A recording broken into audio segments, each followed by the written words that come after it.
ప్రభుత్వం వచ్చింది. నేను ఒకటే అడుగుతున్నాను, మిమ్మల్ని ఎవరు పనిచేస్తే వాళ్ళకే ఓటే. నాకు నేను ఏమని చెప్పా, నా బీఆర్ఎస్ పార్టీకి ఏమని చెప్పా, నువ్వు మా చెల్లెలకు గురిదాటకుండా చేసిన ఘనత నేను.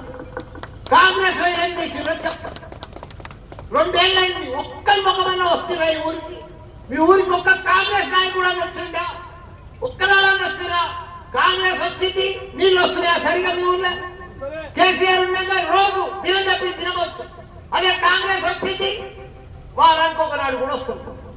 కరెంటు కూడా వస్తుంది పోతుంది, వస్తుంది పోతుంది. కాంగ్రెస్ వస్తే అంతే పంచారు.